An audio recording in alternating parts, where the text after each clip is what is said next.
berkaitan dengan konservasi energi atau terkait dengan neraca energi. Kita lihat sama-sama bahwa hukum pertama mencerminkan pengamatan bahwa energi itu kekal, ya, tetapi tidak memberlakukan batasan pada proses itu sendiri, pada arah proses itu sendiri. Ya, pokoknya masuk sama dengan keluar, itu tidak ada yang hilang energi, bisa berubah bentuk. Nah, batasan inilah yang kemudian mendasari hukum kedua. Seperti saudara ketahui, neraca energi dalam sistem tertutup dengan mengabaikan potensial dan kinetik energi itu rumusnya hanya U sama dengan W plus G. Terutama kerja dan panas itu memiliki satuan yang sama.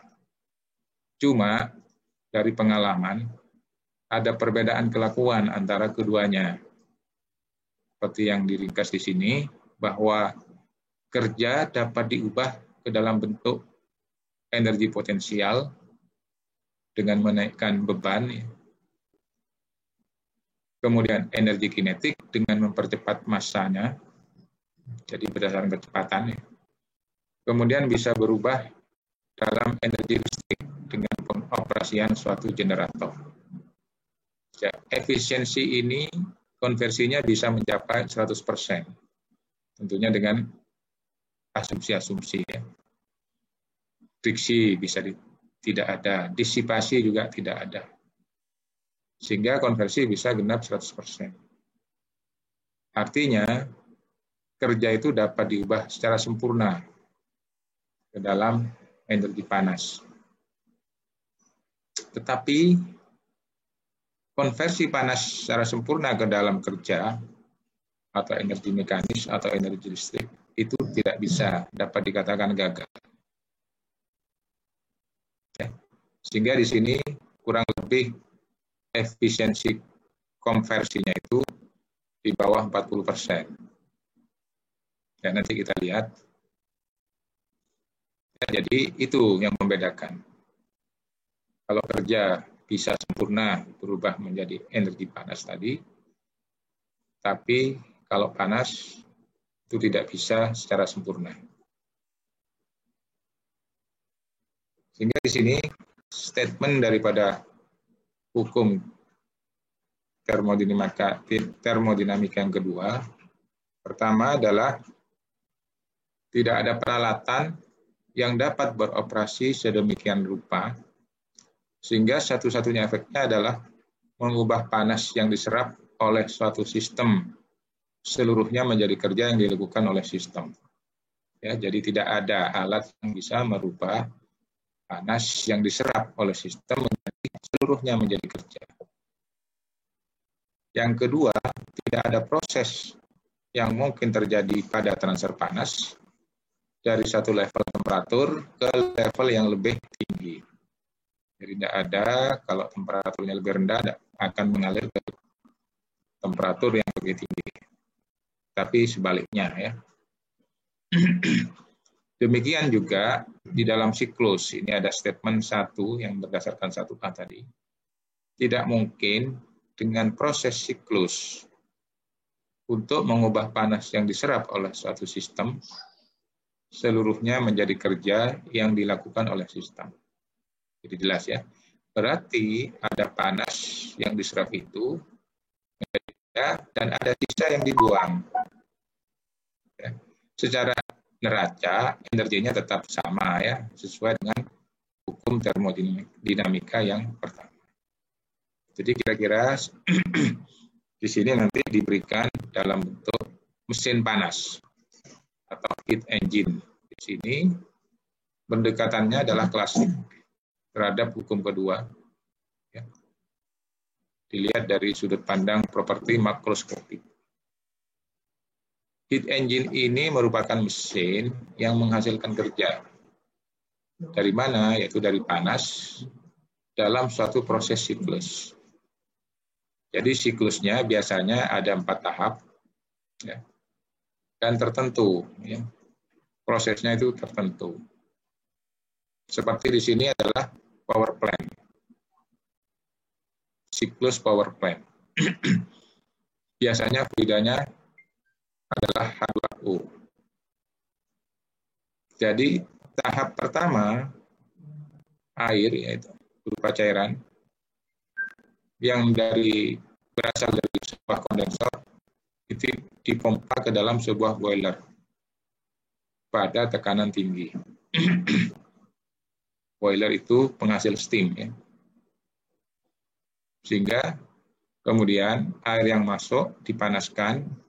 Tentunya panas itu berasal dari bahan bakar, ya, untuk memanaskan air. Dan air sendiri akan menjadi steam. Tentunya temperaturnya lebih tinggi, ya. Dan tekanannya ya tekanan dari sistem di boiler itu sendiri. Berarti ada steam dengan temperatur tinggi.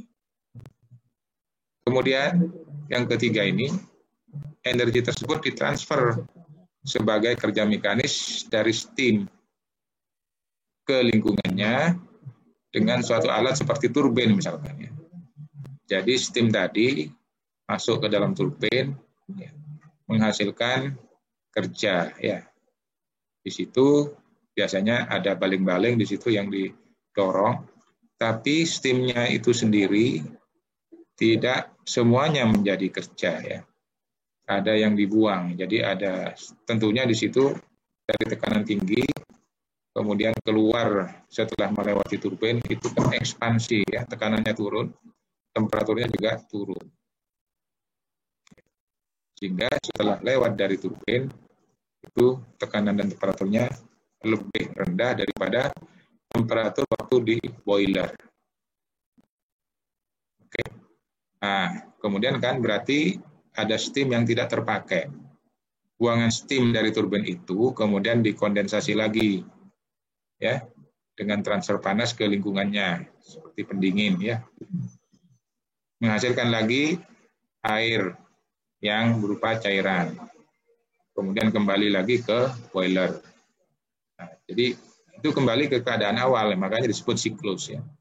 Jadi 4 tahapan ini yang menunjukkan cycle atau siklus dari pembangkit tenaga steam. Oke, jadi kira-kira seperti itu, ya. Jadi semua steam, pembangkit ini kan efisiensinya berapa nanti, ya, tergantung pada kerja yang dihasilkan dari sistem ini. Nah, secara skematik itu bisa ditunjukkan seperti ini, ya. Kalau sudah lihat sebelah kiri ini gambar di sini. Ini reservoir panas, misalkan itu di situ boiler, ya. Temperaturnya tinggi, ya. Kalau steam, kadang-kadang steam jenuh ataupun steam lewat jenuh, superheated. Jadi di situ ada penyerapan panas ke dalam sistem, ya, dari bahan bakar tadi, dan itu terjadi pada temperatur tinggi. Panas yang dihasilkan di situ kemudian ditransfer ke dalam turbin seperti tadi ini. Nah, notasinya adalah QH. Q itu panas yang ditransfer dari reservoir panas hot, ya. Kemudian masuk di turbin tadi menghasilkan kerja W, work, ya, kerja. Sisanya yang dibuang itu berupa panas masih ada, walaupun temperaturnya turun, masih ada energi yang disebut QC di situ notasinya, ya, masuk ke reservoir dingin. Tentunya temperaturnya lebih rendah. Jadi di sini nanti melepas panas, ya, ke lingkungan pada temperatur rendah. Nah, dari skema ini jelas, ya. Jadi kalau saudara neraca energi berarti seperti persamaan 51, bahwa QH sama dengan W plus QC, atau kalau dibalik W sama dengan QH minus QC, ya. Jadi ada selalu yang terbuang itu QC. Efisiensi termal dari mesin itu didefinisikan sebagai eta, yaitu kerja yang dihasilkan W, ya, per panas yang diserap. Jadi ini efisiensinya. Ya, eta sama dengan W per QH. di mana W-nya itu sama dengan QH minus QC per QH, berarti sama dengan 1 minus QC per QH. Ini ya efisiensinya. Berarti efisiensi ini tergantung pada QC. Kalau QC panas yang dibuang itu makin kecil, ya berarti efisiensinya makin besar. Jadi kalau QC-nya yang terbuang itu banyak, berarti efisiensinya kecil. Ya. Artinya mesin itu kurang efisien. Oke, sekarang tergantung pada harga QC. Oke, persamaan 52 ya. Jadi eta sama dengan 1 minus QC per QH. Oke. Di persamaan tadi, saudara bisa lihat di situ menggunakan absolut ya. Jadi tanda di sini tidak diperhatikan. Nah, ini catatannya. Tanda nilai absolut digunakan karena persamaan tidak tergantung pada konvensi tanda yang umum untuk Q dan W. Oke. Untuk eta sama dengan 1 atau efisiensi thermal 100%, berarti QC-nya kan 0 supaya 1 ya. Ya tidak mungkin gitu ya. Tidak ada mesin yang pernah dibuat untuk eta sama dengan 1. Jadi selalu ada panas yang dibuang ke reservoir dingin. Oke. Nah, kemudian Carnot ini juga mencoba secara teoritis bahwa suatu heat engine yang beroperasi secara reversible sempurna, ya, reversible sempurna, sangat spesial dan disebut mesin Carnot. Jadi ini adalah ideal, ya, mesin ideal itu. Mesin Carnot itu disebut mesin ideal. Walaupun ideal, ya, bukan berarti bisa mencapai efisiensi 100%. Tapi mesin Carnot ini secara teoritis bisa mencapai efisiensi maksimum. Ya, nantinya ini adalah merupakan mesin yang memberikan efisiensi maksimum. Dan alat lainnya selain ini tidak mungkin melebihi atau mencapai seperti mesin Carnot. Ini adalah merupakan mesin ideal, ya. Prosesnya reversible. Biasanya alat-alat yang aktual itu prosesnya irreversible. Dalam mesin Carnot ini sendiri juga ada siklus, ada juga 4 tahapan, ya, atau 4 langkah, dan prosesnya itu adiabatik dan isotermal. Ya, jadi step 1 adiabatik, step 2 isotermal, step 3 adiabatik lagi, step 4 isotermal, dan kembali ke asal. Ya. Kalau sudah lihat di situ tahap 1 atau step 1, di mana suatu sistem pada temperatur awal reservoir dingin TC, ya, menjalani proses adiabatik reversible, di mana seperti tadi di boiler, dari air dipanaskan, ya, temperaturnya naik ke temperatur reservoir panas TH. Oke.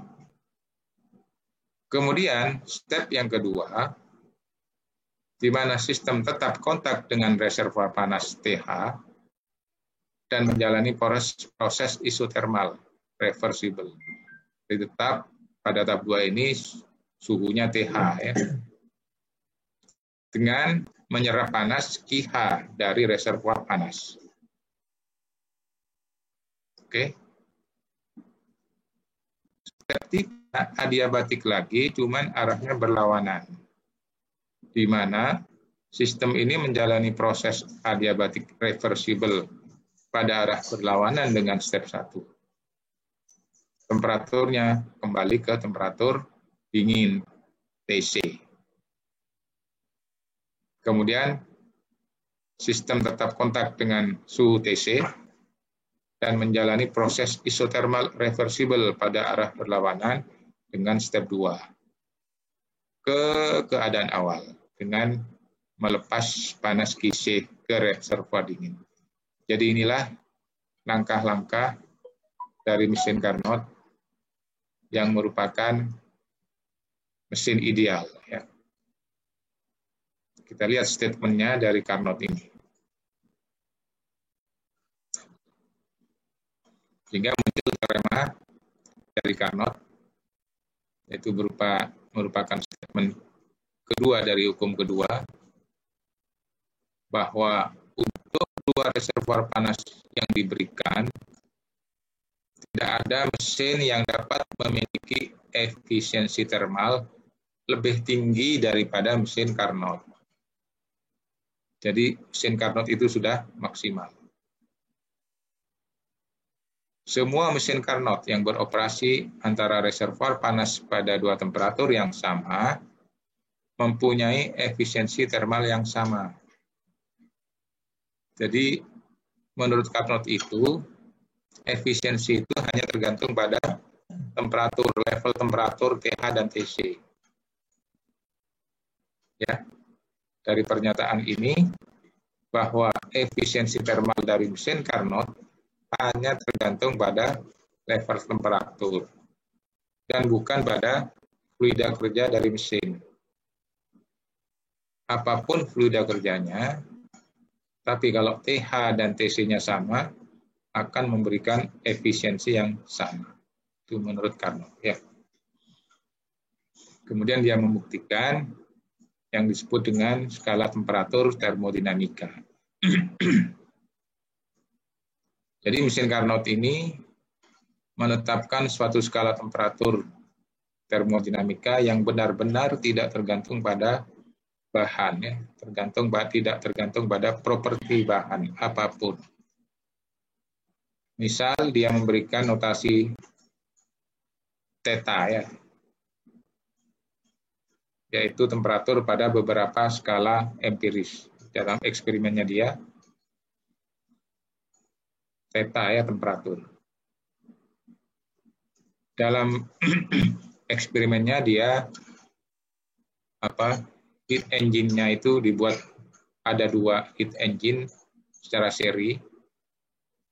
Ya, yang pertama itu seperti yang sudah-sudah, di mana di situ pH panas yang diserap pada temperatur theta H,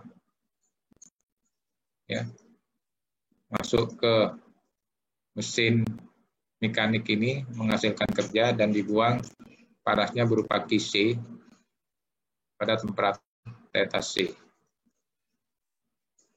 Kemudian diteruskan, ya. Jadi pada temperatur VCT diberikan pada mesin yang kedua, kemudian menghasilkan kerja juga dan dibuang pada temperatur theta F dengan panas Qf, ya.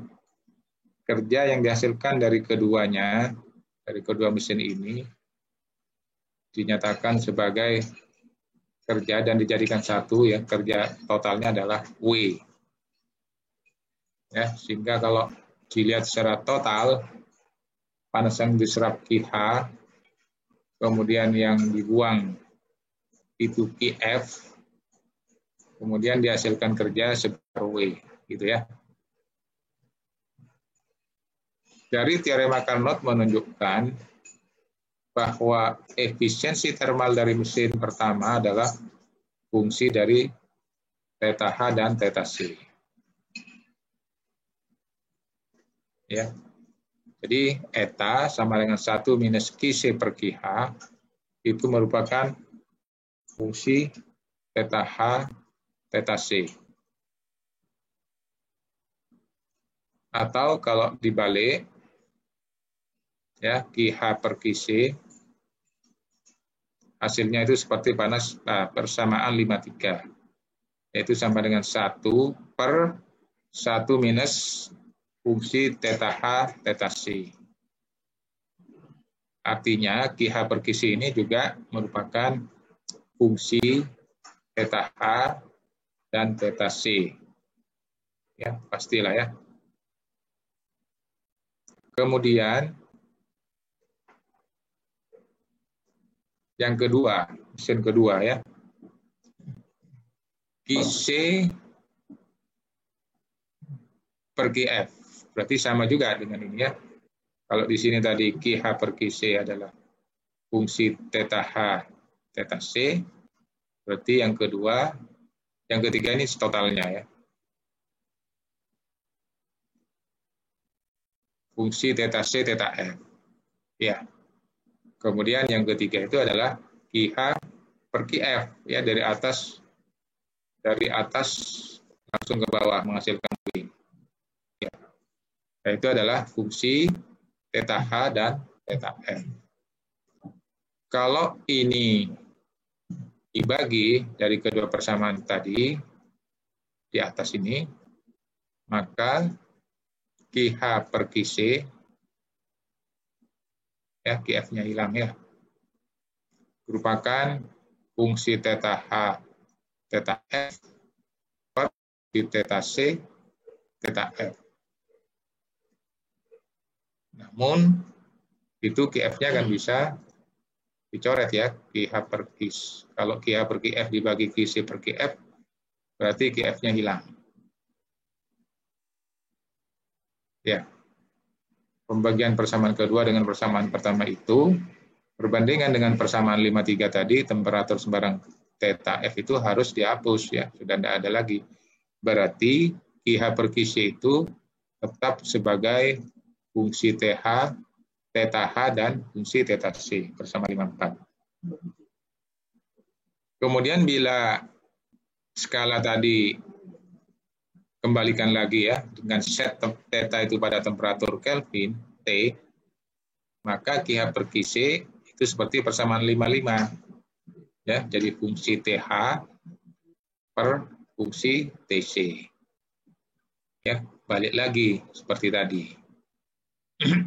Ya, sehingga dari persamaan 55 itu menunjukkan bahwa QH per QC itu hanya tergantung pada TH dan TC-nya. Tidak tergantung pada fluidanya ya. Jadi pokoknya temperaturnya. Kalau temperatur C-nya lebih kecil ya, maka di situ efisiensinya lebih besar. Nanti efisiensi daripada mesin Carnot itu bisa ditunjukkan oleh temperatur saja. Nah, sekarang kalau itu diterapkan untuk gas ideal, bagaimana persamaan Carnot ini? Ini ada siklus lagi. Siklus yang dilintasi oleh gas ideal sebagai fluida kerja dalam mesin Carnot ditunjukkan oleh diagram PV pada gambar 53. Ya, saudara bisa lihat di situ.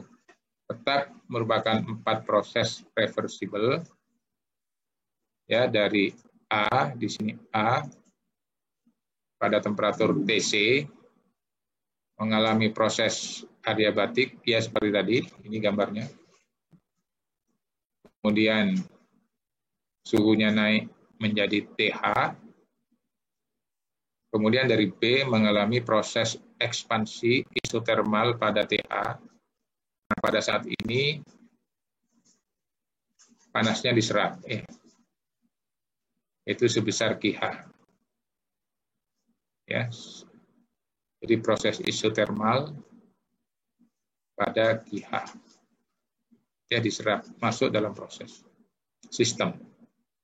Kemudian dari C melalui ekspansi adiabatik lagi, ya, cuma temperaturnya sekarang turun menjadi TC.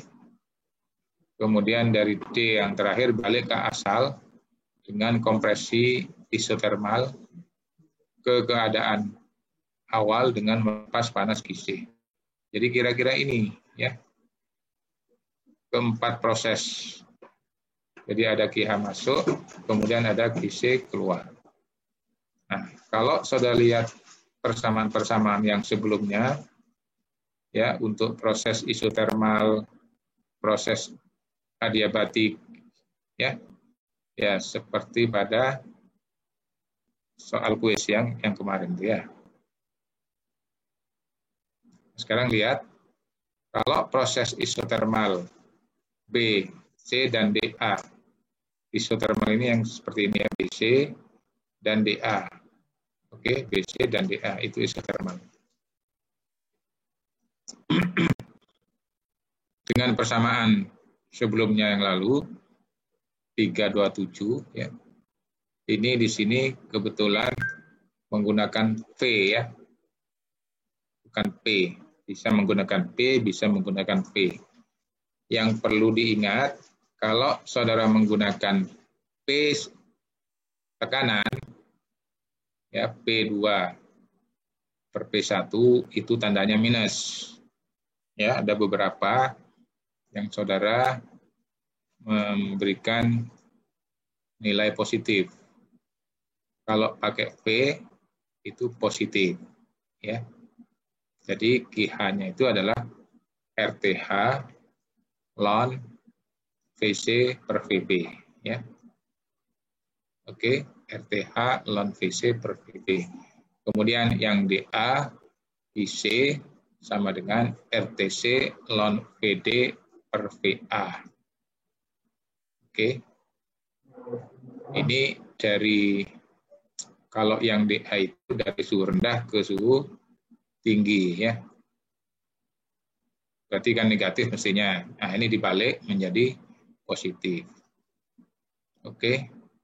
Nah, kalau ini kemudian dibagikan QH per QC, maka R-nya hilang, persamaannya menjadi persamaan 56, TH per TC, ln VC per VB, dibagi ln PD per VA. Ya. Oke. Untuk proses adiabatik, persamaan 322 dengan dq sama dengan 0, persamaannya adalah minus CV dt per T dan dV per V. Saudara bisa lihat lagi nanti di situ ya persamaannya ini ya.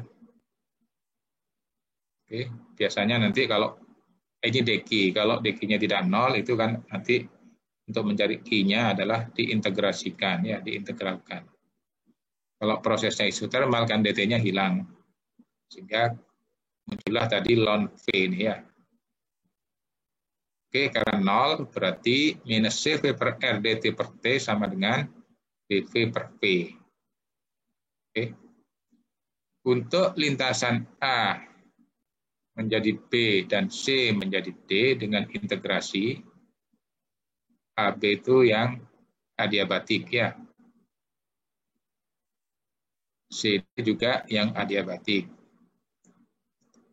Maka integral dari TC ke TH itu yang AB, yaitu integral CV per R dt per T sama dengan ln VA per VB. Minusnya hilang ya, karena dibalik.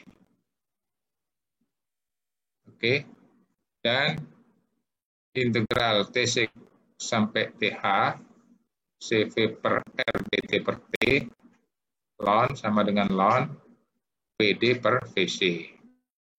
Kalau C,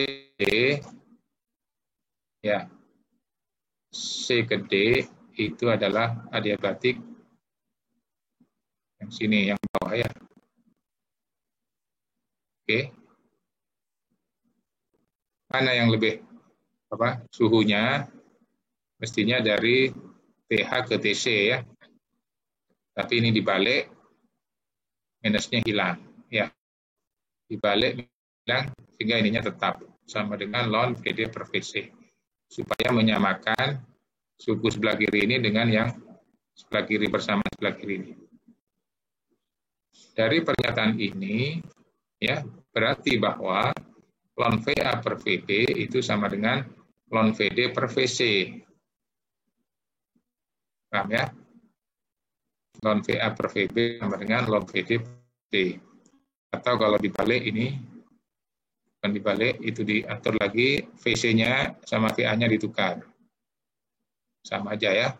Jadi ln VC per VB sama dengan ln PD per PA ya, itu seperti pada persamaan 56. Jadi ini sama. Berarti ini bisa dicoret. Oke. Sehingga persamaan 56 ini menjadi QH per QC sama dengan TH per TC. Itu ya, QH per QC sama dengan TH per TC. Sehingga berlanjut, maka persamaan 57 itu hasilnya. Kalau kita melihat efisiensi, di mana efisiensi adalah W per QH, ya, sama dengan QH atau 1 minus QC per QH tadi, persamaan 52, maka berarti QH per QC ini bisa diganti menjadi TH per TC, kemudian dibalik gitu ya. Sehingga persamaan 52 itu adalah 1 minus QC per QH. Bisa diganti dengan persamaan 58, yaitu 1 minus TC per TH. Inilah yang dikenal dengan persamaan Carnot, baik 57 maupun 58. Ya. Kemudian sebagai ilustrasi di bawahnya itu, kalau reservoir dingin di alam, misalkan di sungai misalnya, TC-nya adalah 300 Kelvin, kemudian TH-nya 600 Kelvin, maka sesuai persamaan Carnot ini, eta-nya itu 1 minus TC per TH, atau 1 minus 300 per 600, sama dengan 0,5.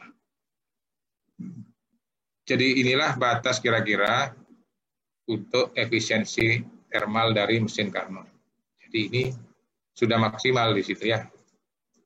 Kalau yang mesin-mesin yang irreversible atau aktualnya, biasanya ya 35% itu sudah cukup tinggi.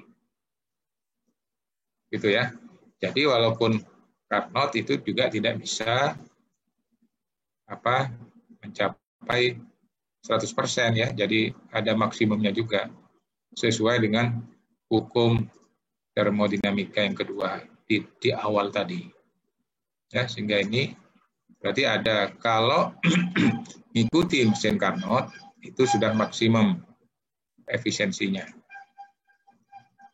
Oke. Irreversibilitas itu yang menurunkan atau yang dibandingkan dengan mesin Carnot.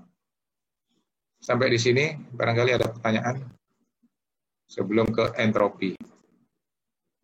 Silakan kalau ada pertanyaan. Jadi intinya di sini hanya menghitung efisiensi dari mesin siklus ya, mesin panas tadi. Saudara bisa lihat contoh